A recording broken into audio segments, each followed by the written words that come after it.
Welcome to one of the coolest videos that I've made in a while. So, I worked together with a super well-respected, well-known chess grandmaster and trainer, Jacob Aagaard. You might know him from one of the gazillion different chess books that he has created. All of them are very well respected in the world of chess. He also runs the Quality Chess publishing site, and so he makes a lot of books through that. Let me give some context about how this all came about and what we're actually going to be doing in this video. So, I own many of his books and quality chess books in general, and one of those is Calculation, where Jacob Aagaard worked with another grandmaster, Sam Shankland. You might know him. He won the 2018 US Champs. Super strong player, of course. And the way the book worked is the following. Jacob Aagaard presented 300 chess positions and puzzles to Sam Shankland, and Sam Shankland solved those puzzles while jotting down his own opinions and beliefs and thoughts while he was solving them. So you really get not only to just solve a lot of really awesome puzzles, but you get a peek inside of one of the strongest brains in the world of chess. Okay, so I have this book. I haven't finished it, but I have finished the entire first chapter. And I really enjoyed it. Now, what I did is I took it seriously. I set up all of the positions. I, took at least 5 to 10 minutes on each position. I jotted down, and I'll show you screenshots. I jotted down all of the variations that I was thinking, and then I checked if I got it right. And I think I ended with a pretty strong percentage, and I'm pretty proud of that first chapter. It was a lot of good work. But I was so excited about this book and about this concept that I wanted to share it with you guys. So I reached out to Jacob Aagaard and I said, hey, I want to make a video talking about calculation and sharing it with all of you. And he reached back and said, hey, let me do you even better. Let me send you a couple exclusive puzzles that are not in those books, but kind of have those same style.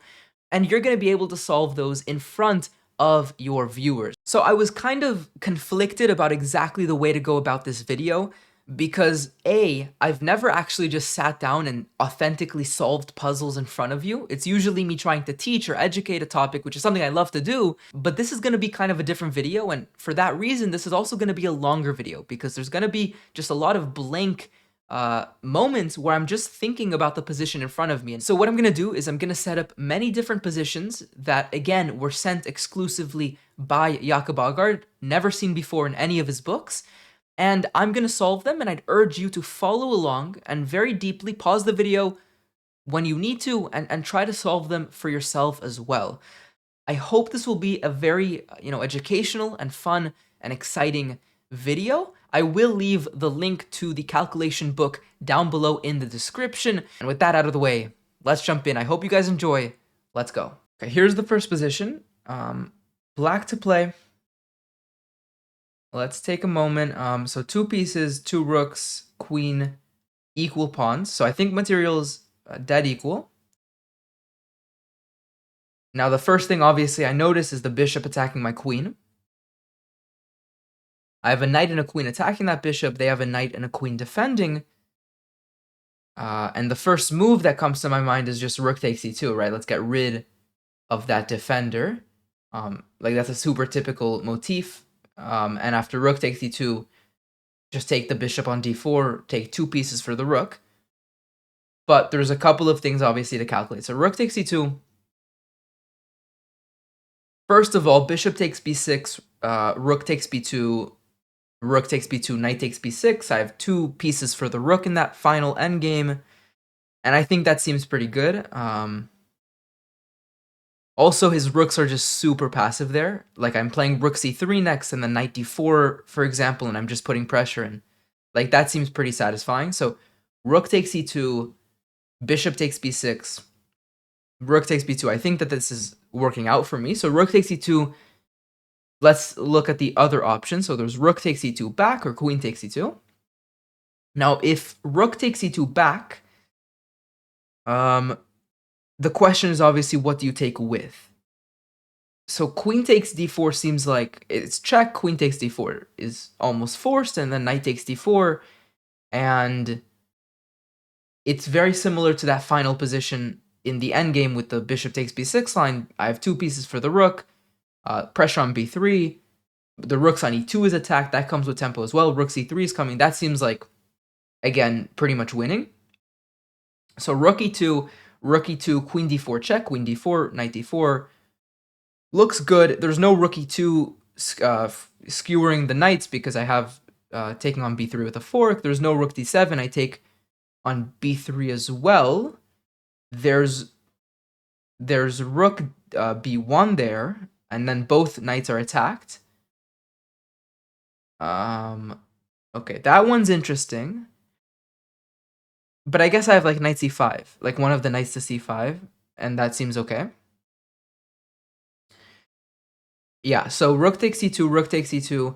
There is also knight takes there, and I like that seems pretty fine as well. In fact, there I'm also threatening the king with a discovery. So that seems fine too. But if queen takes d4 seems to win, then I think I don't need to calculate the alternative. So rook takes e2, queen takes, let's look at. Again, queen takes d4 seems natural. There's rook d1 there. There's rook d1 there, skewering. That seems bad. So skewering the queen to the knight. And if I just move away, then I lose my knight. There's queen e3 though. There's queen e3, which is super cool. So the point is queen takes e3, knight takes e3, rook takes d7, rook c1 check with mate on f1 next. So again, rook takes e2, queen takes e2, queen takes d4, rook d1, queen e3. There is also rook takes d7 immediately, but then rook c1 check, the rook comes back, and then I take the queen first, then take the rook on d1, and I'm up a piece again. So rook takes e2, queen takes d4. That's fine. Again, knight takes d4 is a possibility, and I don't see anything wrong with it. Maybe there's like queen e3, although my queen's defended on b6, so I could just take on b3, for example. There's queen d3 maybe instead. After knight takes d4, I'm looking at queen d3, and if I take on b3, they take on d7 with an attack on the rook. There's rook d8 in that final position. And it seems to work out for black as well. So okay, this is kind of a strange situation because like sometimes with these puzzles, you just can't find the move. Here it seems like on every turn there's several good moves. So either I'm missing something glaring or rook takes e2 is as simple as it seems. And you know, sometimes sprinkled between harder problems are simpler problems that once you see rook takes e2, you just go for it. So I think I'll pause here. I think rook takes e2. I'm pretty confident in that. There's nothing else that even remotely makes sense. If I take on d4, then like I'm just trading. That doesn't do anything. I can move my queen, you know, to a6 or g6, but like that's absolutely doing nothing. So I think rook takes e2. I'm happy with. Let me put it on the board now. I think that's a good next step. So rook takes e2. What I was saying is there's three options. If bishop takes b6, we're trading queens and getting into this endgame. And partly just on the basis that I have two pieces for a rook in such an kind of open board, like that seems pretty okay for me. But also specifically like rook c3 is coming and like knight d4, and like I don't see how white's gonna hold on to everything. So rook takes e2. The alternative was queen takes, and then I liked queen takes with a really cool move here, queen e3, which is really pretty. Again, the point is mate on f1 in this line. I have to say, like, I can also take with the knight, and I didn't see anything wrong because there was this one with rook d8 here, and I win the piece again. So, like, again, it seems like I'm spoiled for choice a little bit. So rook takes e2 is the final option, and again, one of these two moves. So, like, the simplest seems to me to just kind of force the queens off, and then also I'm hitting b3, and, like, you can't even do this one. Okay, it's a little bit more complicated, but yeah, I don't really particularly want to trade rooks though. So like I don't think I want this transformation. I want to keep a pair of rooks on the board. So maybe rook e3 is kind of annoying. Maybe then I go knight takes d3. Knight takes d4. Rook's attacked, let's block with the file. And then just take Take on b3 maybe.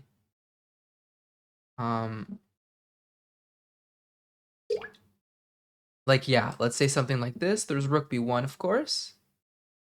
But either, like, knight c5 on the worst case, there's a4. Just cement, actually, yeah, just cement the knight in there. Like, this looks totally crushing. So, yeah, I'm quite confident. Let's look at the solution now. Moment of truth. Here are all of the solutions loaded up. Let's open this one up. And yeah, rook takes e2. And there's this one line, bishop takes b6, rook takes b2, rook takes b2. This is the sort of one of the lines that I looked at. And it's as simple as that. This endgame is totally winning. Let's check with the engine, though, because I have a couple of questions. I have a couple of questions about some of the other lines I looked at. So let's open Stockfish. So yeah, rook takes e2. So this, again, makes total sense for me. The line given in that final position, I think my rook's coming to c3. I'm okay, king f2. Yeah, rook c3. Is knight d4 knight? Like, let's say a random move. I just want to... Okay, they're saying knight d5. Activate the other... Okay, but knight d4 is up there as well. Regardless, like, the passivity of these rooks just guarantees a good endgame, it seems. So rook takes e2. The alternative was rook takes. And here I was looking at this one initially. Queen takes d4, queen takes d4. But rook e3, and again, knight c2 I don't want because of rook c1. Exactly.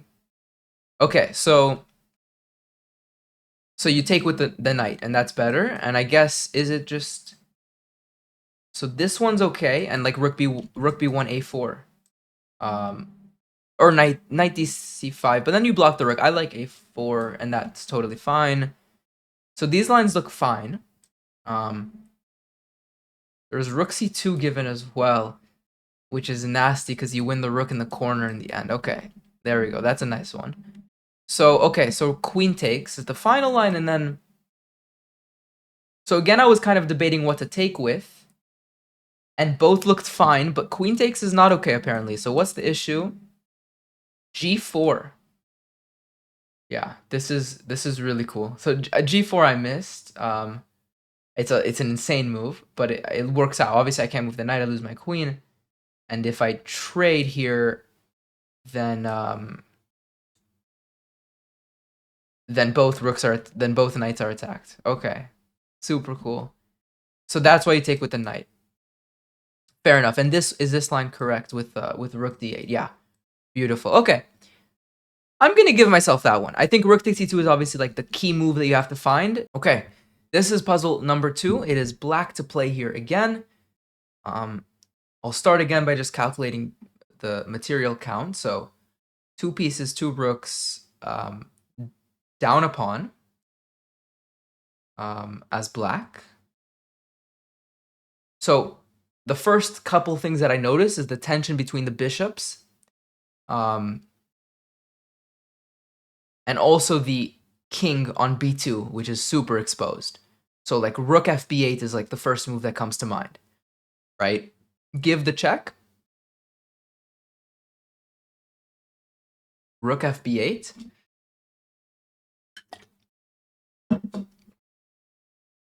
Where does the king go? So the king can go to c2, but then I take on c4, and then I take on a2, and then I take the knight. The king can go to c1, but same thing. I take on c4 and take on a2, and I'm hitting the knight, and mate is coming very soon, I think. So rook fb8, king can't go to the c file. It can go to a1, and they can also play bishop b3. They can play bishop b3. Is there anything in those lines? So bishop b3.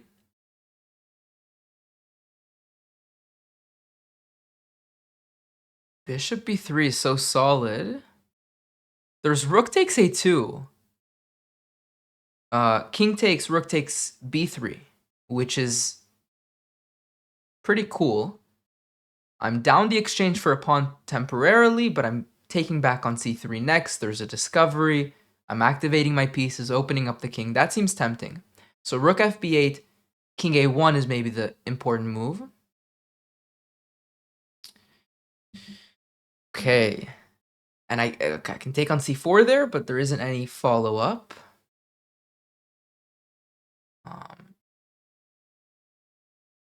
Rook fb8, king a1.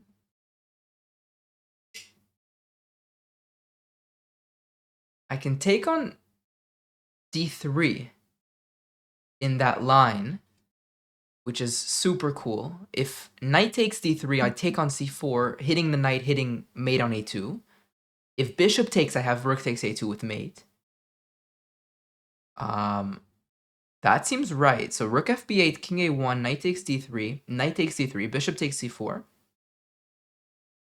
There's knight c1, so it's not over, defending on a2. But I have to be better there, right? The king is weak, my pieces are active, I have pressure on a2. Like I can play even rook a3 in that final position maybe and just go for c3. So rook fb8 seems tempting.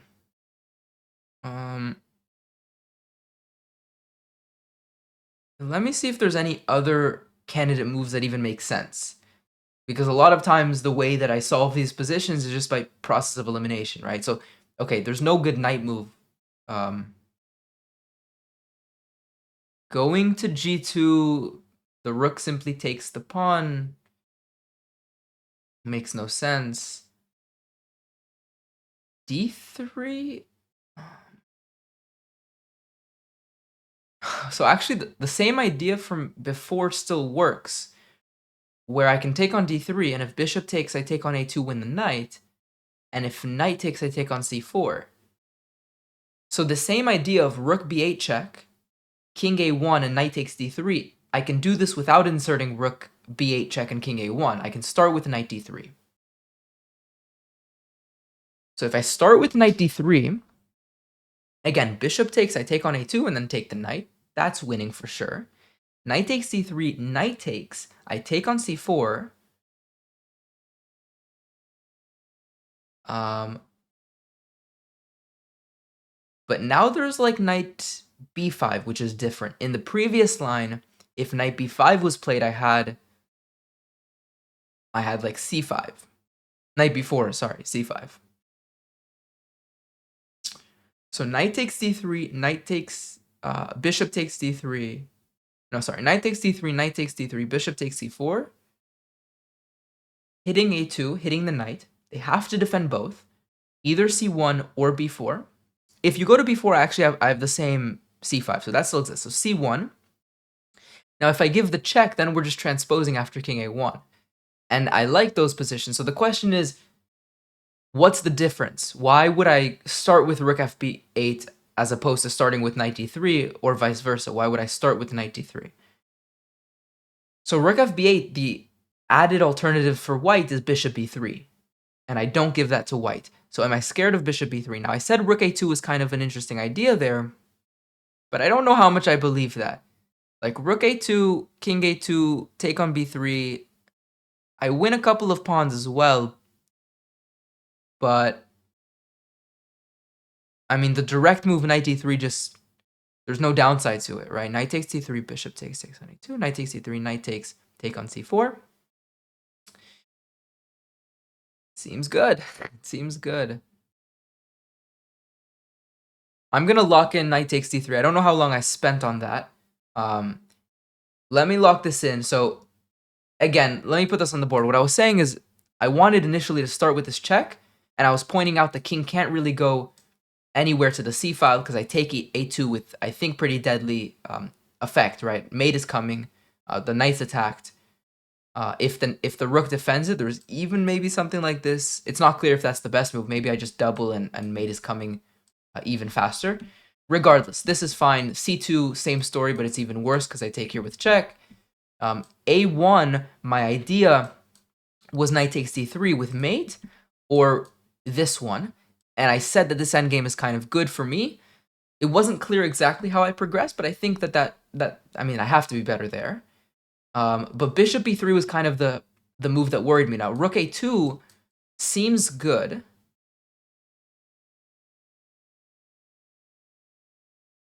Seems good. Yeah, so you can't take here, for example, right? That much is clear. But let's say they go king a1, I take on c3. I'm coming to c2 next. It looks okay, but what I realize is knight takes c3 immediately is just far more direct, right? This one works, and this one, the same outcome after this check. Maybe I even have an improvement, right? That's something to point out. But at the very least, I transpose. And this one still doesn't work thanks to this. All right, guys, I'm going to check the solution. Again, there was a bit more I could have explored there. This is like maybe I'm going at like 70% of what I would go in a real puzzle solving exercise. But let's see what the move is here. So it is knight takes d3, and it is, yeah, rook. Okay, this one was the obvious line, but there's a couple of things that I still want to check, and I think this is really common, and I think this is really important also. If you just see the solution, like that's helpful, but explore some of the thoughts that you had relating to the position. So what was I thinking? So wait, let's see. There's also bishop takes c4, but yeah, this is not impressive. So my question was comparing these two lines, where I'm not sure why you don't start with the check as opposed to starting with knight takes c3. And I'm still not sure. Let's open up the engine for this one. Let's put Stockfish and see what it says. Okay, and Stockfish crushes this idea. It does not like rook fb8. Bishop e3 is the move. So this one transposes, I'm pretty sure. Let's double check that. Where here, after knight c1, yeah, rook fb8 comes, and then what's the best move? Like rook a5, defending the pawn. That's another thing I was thinking, but rook a3. Okay, but now you're giving some compensation, I guess. Okay, interesting. But yeah, that's okay. This position definitely seems good for black. But the question is, why not start with the check? So bishop e3, and they don't like rook a2. It's too creative. Rook a2. Oh, they really don't like rook a2. That's embarrassing. C4.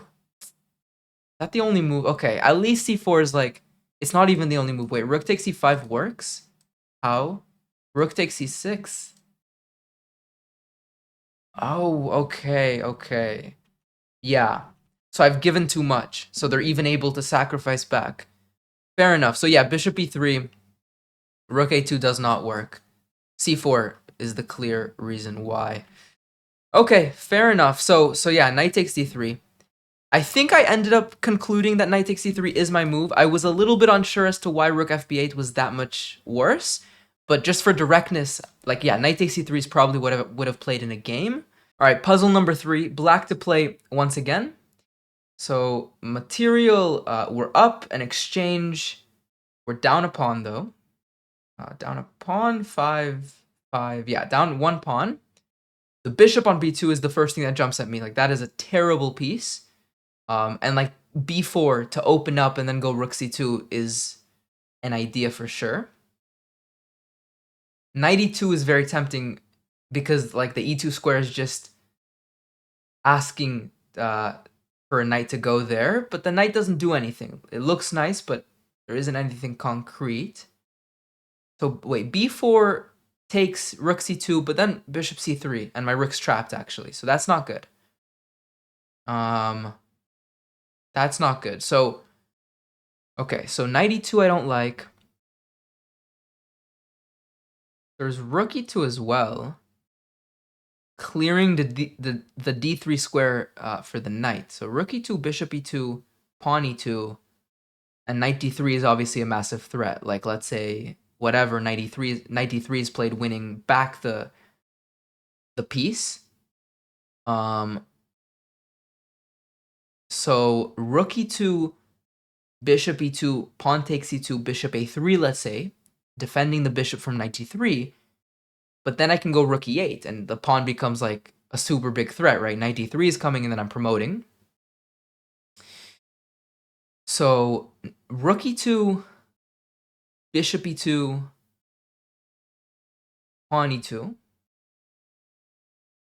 How does he defend against rook e8 with promotion? G3, right? Forcing my knight to move, but then knight d3 comes, and I win back the piece. It seems pretty simple. Rook e2, pawn takes the pawn on e2, first of all, is super strong, and like one massive threat is rook e8 with knight d3 promoting and winning. but then the immediate knight d3 is a secondary threat, and you can't guard both. So, yeah, once again, rook e2, bishop e2, pawn takes, and if they do anything, then I go rook e8, and then go knight d3. So g3, I think, is forced to kick my knight away from defending, but then knight d3, king takes e2, knight takes b2, and my knight looks a little bit lonely there. So I should check that it can come back, but I think it can, because if rook b1, then I go rook e8 first, and then bring the knight back. So I think that's it. Again, pretty simple. Rook e2, like once you consider the move, it just, like it becomes so intuitive. So rook e2, bishop e2 takes. Let me start putting this on the board. This might be my fastest one yet, but I can't see anything wrong. Knight d3 is the obvious threat, but even more of a threat, like let's say they play bishop a3 or somewhere, then rook e8 comes, I think, and then knight d3 with promotion, right? Like something like this, and I'm obviously up so much material in the end. So, after takes, I thought g3 was the important move in order to not give me the time, but then knight d3 anyways, and I'm picking up the piece, and my knight is not trapped, importantly, like rook a2, for example.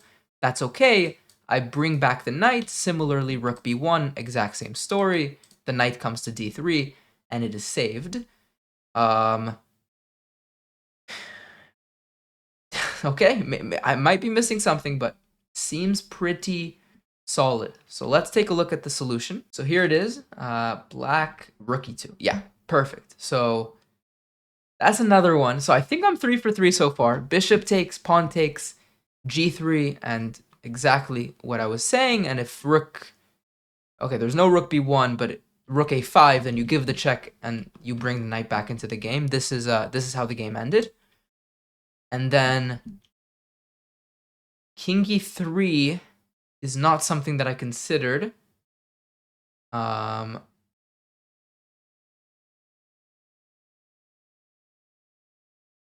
So the point is that the king still controls the d3 square.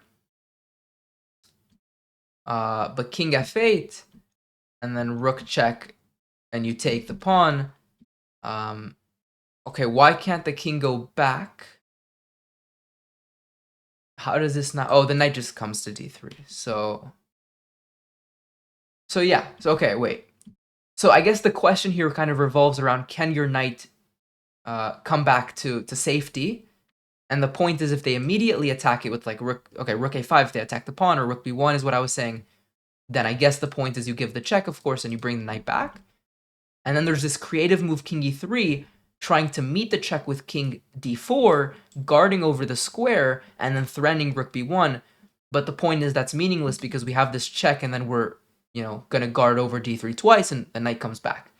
So king f8, I guess, is just played as a way to, bring it's a healthy move to improve your position. So, okay, cool, awesome. I was gonna end the video with these 3 positions, but they've been on the easier end. And if I'm being totally honest, when I looked at the positions in the book, when I solved the first chapter, they were significantly harder than these ones, in my opinion. Maybe it's just the fact that I'm looking at a 2D screen. Over there, I set it up on a 3D board, and I think I am a stronger 2D player. So that might be an important difference. But nonetheless, I'm going to skip to a random puzzle, position that was given. Let's go to the last one, actually. And my idea is maybe they get harder and more difficult. So let's skip to the final position and put that on the board. All right, guys, final position. This is white to play this time. So let's count material, like always. So same pieces, 3-2, 3-2. So we're down 2 pawns. But we have a very strong knight, a very strong bishop. A bit more development, arguably. The question is what to play, though. So bishop c3 or f4, especially f4, seems tempting to hit c7. Rook e1 is tempting. Queen h5 maybe. Queen e2 or queen e1 as well. So there's a lot of candidate moves. Let's start taking these down kind of one by one. Bishop c3. Knight g6. Defends the knight, takes it out of danger. And it's just kind of a one move threat, right? There's no follow up. Maybe like h4 doesn't. Yeah. No, bishop c3 doesn't seem all that promising. Bishop f4, knight g6. Now there's maybe knight c7, but in that position there's even knight takes f4. I take on a8, and then knight takes g2, and my knight is trapped on a8, and I'm losing way too many pieces. That's definitely winning for black. So bishop f4, knight g6, bishop c7 is possible.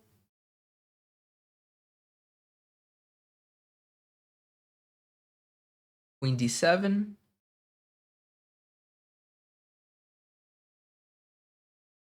Queen d7, there's rook e1, but the bishop's very well defended with the knight on g6.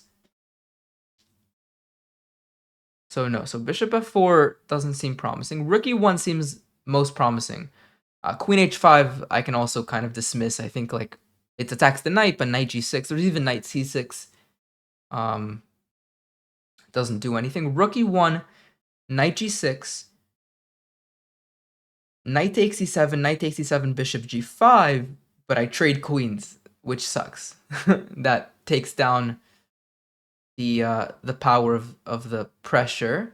So rook e1, knight g6, knight takes e7, knight takes e7, bishop g5, queen takes d1. Yeah, I don't even think I should keep calculating. Rook takes d1, the knight moves somewhere. So rook e1, knight g6. Maybe there's rook takes e7, knight takes g7, knight takes e7, now bishop g5. But f6 comes. And there's nothing. Yeah. The queen's defended, so I don't have knight takes f6. That would have been super cool, obviously. But yeah, queen's defended. And he doesn't have to take with the rook. He can take with the pawn there. That's a super cool line, though. Rook e1, knight g6. Rook takes e7, knight takes g7, bishop g5, f6, knight takes f6. And if a rook takes, then I take the queen, but he takes back with the g-pawn. So that is not working. Rook e1, there's also knight c6, though. Doesn't change a whole lot, though. I still have the possibilities of taking on e7, but they don't lead anywhere. So there's queen e1 as well. And the benefit of queen e1 is I'm getting out of the pin with the queen. So after knight g6, I can... But if I take on e7, he plays queen takes e7. That doesn't work. Queen e1. Or queen e2, hitting c4. So like queen e2, knight c6 or g6, I take on c4.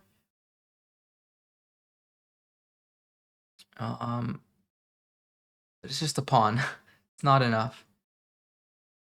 Okay, queen e1, knight g6. There's bishop a5 there.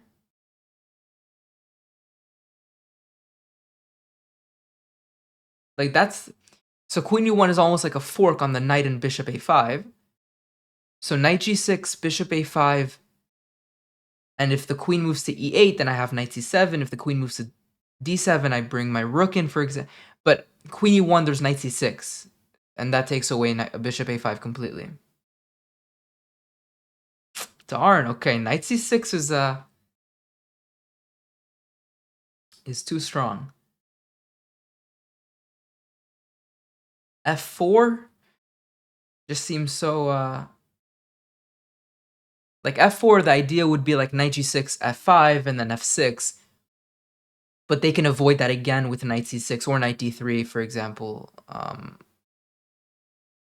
like knight c6, yeah. So f4 I think is way too much. Okay, so I'm gonna start drawing arrows. There's many candidate moves. Unlike some of those other positions we looked at, there's many candidate moves. but none of them seem promising. Knight c6, I'm pretty sure as a response to all of these, very much just takes the sting out of everything. I don't think there's a follow-up at all. I think...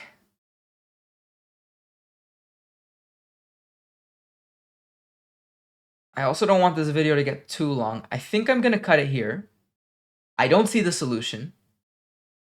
I thought I was smart with queen e1, bishop a5, but knight c6, there's nothing. I'm going to check the solution here. I'd urge you to pause this video a little further if you want to solve this yourself. But yeah, let's go ahead and double check. Okay, so here we go. White to play bishop a5. Just switch the order. Well, it's not switching. There's no queen e1, I assume, but okay, that was definitely doable because I saw this idea with queen e1, and if like knight g6, bishop a5 looked really strong, right? There's like this fork idea. I was thinking just at some point bring the rook into the game. Knight f6 becomes somewhat possible.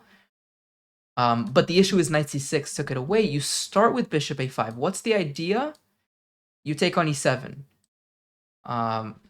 It's just a trade though. What do they say? Queen d6.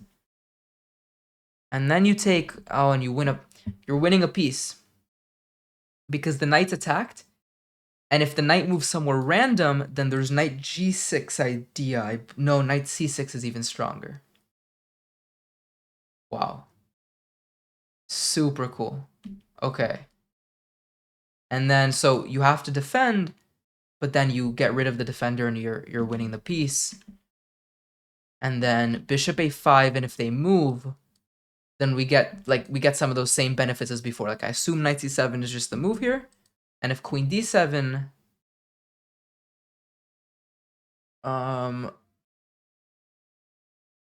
what would be the move here? Maybe no. What would be the move here? Hold on a minute. Like, yeah, queen e2. Okay, we'll check that in a second. b6, by the way, I think never works because of knight takes e7. And bishop c3. So no, I thought bishop takes a8. That's a double question mark. Bishop g4, f3.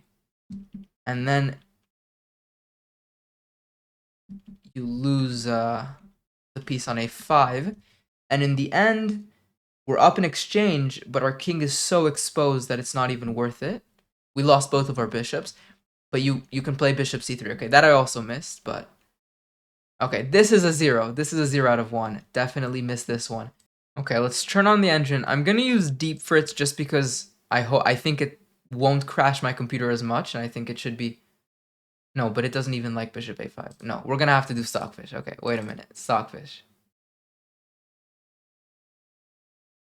Yeah, bishop a5. The question is what now? You don't go knight c7. You take... And queen takes e7, rook e1. Really? What about like f6? f4. Okay, yeah, no, that's obvious. Queen f6. Bishop c3. And then f4. No, then rook takes e5, and then bishop takes e5 and mate, yeah. Okay, fair. And if queen d7 here, final, knight takes e7. Oh, and you transpose, yeah, obviously. So there you guys have it. I hope you enjoyed. I will emphasize that the first 3 I felt were a little bit easier than the average of the first chapter. And I think the final puzzle was maybe a little bit on the harder end. So you're going to get a big variety in the book. I'd urge you to check it out. If you like this video, let me know. Again, I have more puzzles that I can go through. Let me know your thoughts on this book, or on this video, or on Jacob Aagaard, or anything you'd like in the comments below. And I'll see you guys next time. Peace out.